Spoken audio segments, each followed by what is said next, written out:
Do you guys want to get your first dunk? Well, you clicked on the right video. Today I'm going to show you 3 exercises that I did to help me get my first dunk at 5'8" with no equipment necessary. So let's get right to it. All right, guys, so the first starting point you want to do is getting your dunks in. And by that, I mean trying smaller balls and lowering the goal. Now, if you don't have a spot where you can lower the goal, that's okay. Try to get a tennis ball and just level up from there. Or if you're even super low to where you can't dunk a tennis ball, try grabbing the net. Make sure you're jumping up and grabbing the net and imitate a dunking, animation, and imitate a sort of dunking movement and make it fluid. And then over time, you're gonna keep leveling up, right? So let's say you start off at the bottom of the net.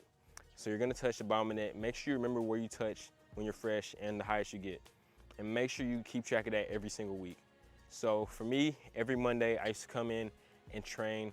So first started off touching the net, took a picture of where I was at, and then sort of leveled up. And then once I get to touching the rim, then we're gonna get the tennis ball.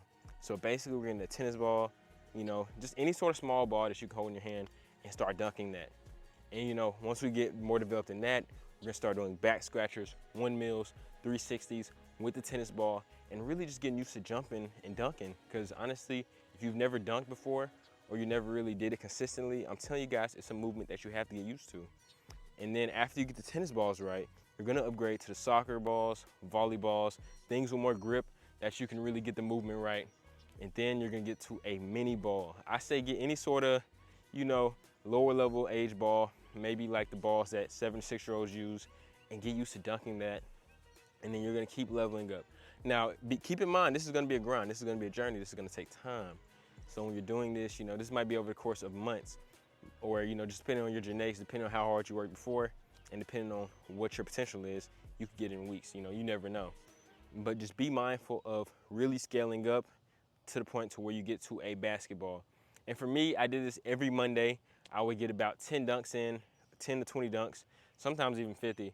And I would try to get it on more safer surfaces because I started off dunking on concrete, but it's not great for your knees. You guys should try to dunk on wood sort of surfaces, get in the actual gymnasium and get those dunks in if you can. But just be mindful of your knee health, and honestly be mindful of your landings too. When you land, don't have your knees all stiff. Come in and cushion your fall a bit so you can protect the cartilage in your knees. Now let's get to the next exercise. Next is rim touches. Basically, you're gonna get a ball, you're gonna jump up and touch as high as you can on the rim. This is great for, honestly, not just dunking, but rebounding as well if you're an actual hooper and you wanna focus on getting more rebounds.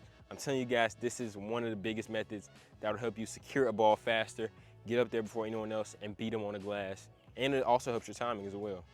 But when this helps your dunking is that you're starting at a standstill, so you're just using absolute force. Now when I'm programming this, I wanna keep the reps a bit low.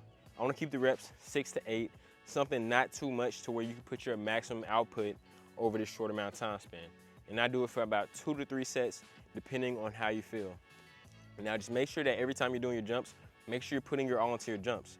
This is why we keep the reps low, so we can really, magnify the benefits of putting that explosive movement all the way in each one. And make sure that we're not fatigued and that we're not working our endurance, but instead really getting that bounce out of it. And honestly, this is just great for being able to dunk off a standstill, off vert. This is what most people say, and for you not having to need a running start. So this is a great dichotomy, a great balance between doing the running dunks with the basketballs and also just standing there, touching the rim, getting higher and higher, keeping track of what you're getting every time. I'm telling you guys, if you start keeping track of what you're doing, you're gonna be more mindful of it, you're gonna set more goals, and you're gonna achieve much better results. Now it's a grind, it takes time, but you have to maintain patience. And lastly, hill sprints. Now this one's gonna be a bit tougher because you're gonna need some space for this, but getting your hill sprints in is pivotal. And I'm telling you guys, there's so many things you can do with hill sprints. You guys can do broad jumps on the hill, you guys can do skips up a hill, you guys can run backwards up a hill to rehabilitate your knees. So I'm telling you guys, whatever you do, please implement hill sprints into your daily routine. Now for me, I've been doing hill sprints on a daily for the past 2-3 weeks, and you guys can check out my TikTok right now at C3_G to see my journey. I'm keeping up with, how my body changes while I'm doing my hill sprints. And I've already noticed my bounces increase substantially when I've started doing my hill sprints.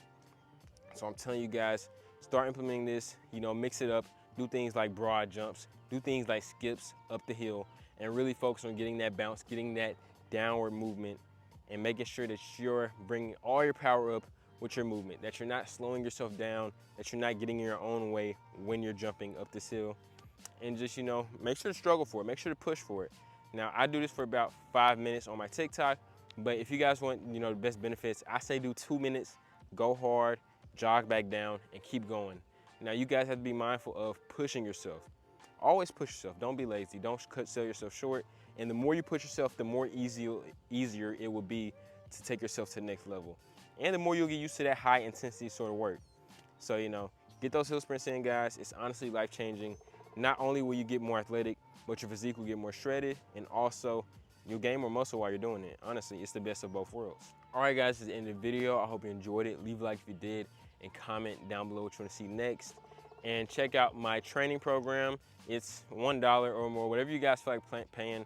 I really want to start experimenting with my own sort of methodologies and showing you guys what I did to achieve my sort of results and how I start mixing calisthenics with weightlifting. And just so you guys know, I did not lift any weights at all when I got my first dunk. I was doing straight plyometrics, straight hill sprints, just these things. I didn't start lifting weights until like, I say 18, 19, until I started getting in the gym. And honestly, this is a benefit. Leave a like and comment down below if you guys want to see me do a sort of best lifting exercises for your vertical as well. Because you know me, I'm always looking at the best of both worlds. I'm always trying to take the best from everything and implement that to my own sort of training style. Now that's the end of the video, guys. I hope you enjoyed it, and I'll see you next time.